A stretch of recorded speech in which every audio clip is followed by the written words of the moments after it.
बड़ी खबर इस वक्त की बता दें आपको, राजनयिकों को वापस भेजने पर नाराज ट्रूडो। भारत के साथ विवाद पर जस्टिस ट्रूडो का बयान सामने आ गया है। उन्होंने कहा कि भारत का कदम अंतर्राष्ट्रीय कानून के खिलाफ है, इस पर दुनिया को चिंतन करना होगा, ये ट्रूडो कह रहे हैं। देखिए, भारत ने कनाडा के राजनयिकों को देश छोड़ने के लिए कहा था। 41 कनाडाई राजनयिकों को देश छोड़ने के लिए कहा था, जिस पर जस्टिन ट्रूडो ने नाराजगी जाहिर की है। अब देखिए, आपको समझाते हैं कि भारत वर्सेस कनाडा का जो ये विवाद है, इसमें आखिर अब तक क्या क्या हुआ है। पहली तारीख 18 सितंबर की, जब ट्रूडो ने भारत पर निज्जर की हत्या करने का आरोप लगाया। और देखिए, 18 सितंबर की तारीख है, कनाडा ने एक भारतीय राजनयिक को वहां से निकाल दिया था। ये एक्शन लिया गया कनाडा की तरफ से। और फिर 18 सितंबर को ही भारत ने कनाडा के एक राजनयिक को भी निकाल दिया जवाबी कार्रवाई में। 20 सितंबर की तारीख है, भारत ने कनाडा में भारतीयों के लिए ट्रैवल एडवाइजरी जारी की। और उसी 21 सितंबर को, एक दिन बाद, भारत ने कनाडा के लोगों के लिए सेवाओं को सस्पेंड कर दिया। 23 सितंबर की तारीख है, इस दिन क्या हुआ, भारत में खालिस्तानी आतंकी पन्नू के ठिकानों पर एनआईए का एक्शन दिखाई दिया। तो देखिए, इस तरीके से भारत वर्सेस कनाडा जो अब तक हुआ है, पूरा मामला वो हमने आपको समझाया। अब हमारे साथ आशीष इस वक्त मौजूद है, उनसे समझते हैं इस पूरी प्रक्रिया को।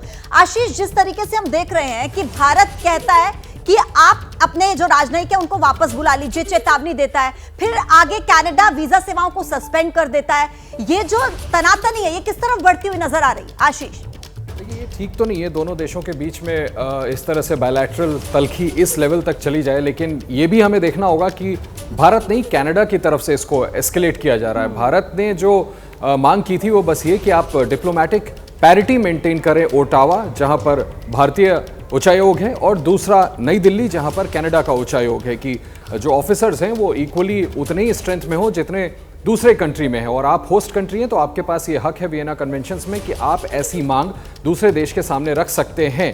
जो भी इन्होंने कदम उठाया है, बेंगलोर, मुंबई और चंडीगढ़ में अपने वीज़ा और कॉन्सुलेट सर्विसेज को बंद करके, उस पर भी गवर्नमेंट सोर्सेज ने, भारत सरकार ने एक प्रतिक्रिया दी है, जिसमें उनका कहना है कि इन 3 शहरों को लेकर के भारत ने ऐसी कोई भी मांग उनसे नहीं रखी थी। भारत का कंसर्न था, भारत का सीधा आरोप था कि इनके जो एक्सेस ऑफिसर्स थे वो भारत के इंटरनल अफेयर्स में मेडल करने की कोशिश कर रहे थे। मुझे लगता है डिस्पाइट दैट कनाडा की तरफ से इस तरह का बड़ा कदम उठाना दुर्भाग्यपूर्ण है, और कहीं ना कहीं मुझे लगता है कि जो पोजीशन अमेरिका और यूनाइटेड किंगडम ने लिया है, उन्होंने भारत का ये कदम गलत। जी, आप बोलें। ठीक है आशीष जी। असीम बस्सी भी हमारे साथ बने हुए हैं। देखिए, जिनका जिक्र आशीष भी कर रहे हैं कि चंडीगढ़, बेंगलुरु और मुंबई के लिए वीजा सेवाओं को बंद कर दिया गया है। असीम, वहां पर अब किस तरीके से रिएक्शन देखने को मिल रहा है, किस तरीके से असर वहां पर इसका दिखाई देगा, क्या कहा जा रहा है? देखिए, मैं आपको बता देता हूँ, क्योंकि चंडीगढ़ प्रोमिनेंट है, बहुत मिडल में आता है नॉर्थ इंडिया के, और पंजाब एक हब है जहाँ से बहुत लोग जो है कनाडा पढ़ाई के लिए भी जाते हैं, वर्क के लिए जाते हैं, फैमिलीज़ के लिए जाते हैं। सो पंजाब बहुत बुरी तरह इफेक्ट हुआ इससे, क्योंकि यहाँ पे मेरे पीछे जो बिल्डिंग है वहाँ से वीज़ा मिलता था, वहाँ वीज़ा एप्लीकेशंस होती थी, लेकिन अब सभी को जो है वो दिल्ली जाना पड़ेगा, चाहे वो पंजाब के लोग हों, हरियाणा के हों, हिमाचल के हों। मैं आज सुन रहा था मलिना जॉली, जो कि कैनेडियन फॉरेन मिनिस्टर है, उन्होंने बोला कि हमें भारत ने बोला था कि 41 डिप्लोमेट्स को आप विड्रॉ करें। 41 डिप्लोमेट्स जो हैं वो वापस कनाडा चले गए इंडिया से, उनके 42 डिपेंडेंट्स साथ में चले गए, और इंपॉर्टेंट इसमें ये हो गया कि उसमें 19 इमिग्रेशन ऑफिसर भी चले गए। और मैं आपको बता दूं, ये सब करने से 17,500 वीज़ा बैकलॉग हो जाएगा। 17,500 वीज़ा इंडियन लोग जो जिन्होंने कैनेडियन वीज़ा अप्लाई किया वो बैकलॉग हो जाएगा, उसको क्लियर करने में टाइम लगेगा।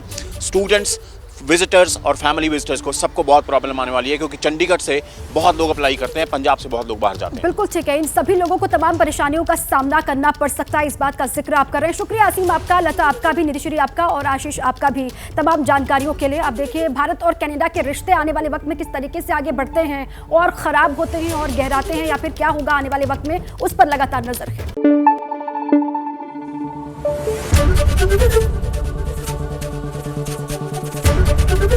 एबीपी न्यूज आपको रखे आगे।